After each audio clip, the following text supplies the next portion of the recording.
Now, what made you fall in love with storytelling in general?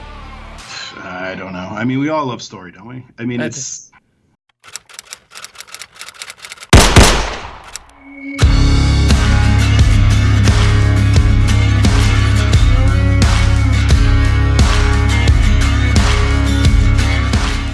storytelling.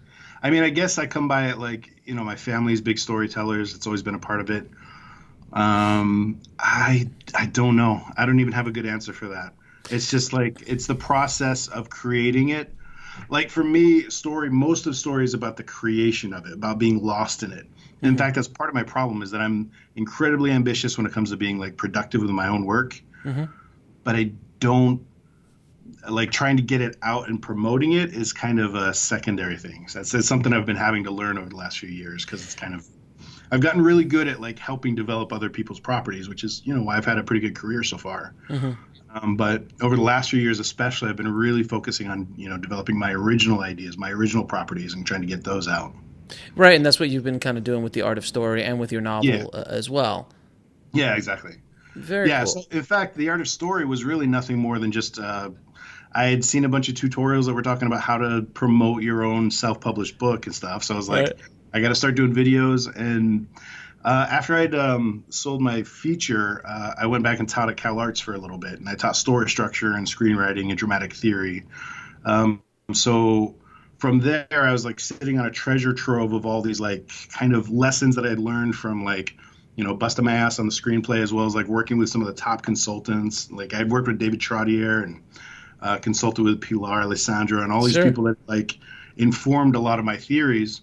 So I started kind of like condensing that and having to teach it is when I really condensed it and kind of took ownership of it. Because before then it was kind of like all these ideas of like they Hmm. informed how I would write, but they wouldn't necessarily like, it wasn't until I had to communicate it to students that it became kind of these principles that were like boiled down to their essence. And I'm still working on like trying to understand them and communicate them and stuff. You would say it's kind of like an anatomy of chaos. Yeah, yeah. By the way, that's something that what is the anatomy of chaos? Is that your company, your production company? So I mean, okay, it's got a million different titles. So originally, the series was called The Anatomy of Chaos, and the reason why was, I at the core of it, I believe story is the process of giving meaning to chaos, because life is nothing but a bunch of Sure. erratic phenomena, and what we're trying to do and navigate it is build up these narratives that make sense of the world around us. And so, The Anatomy of Chaos seemed like an appropriate kind of poetic Yes. description of it. Horrible for SEO. Yeah, exactly. And in fact, I had a lot of friends that are like, no one's ever gonna find your videos. And I'm like, there's a part of me that like the kind of punk rock side of me that's like, Sure.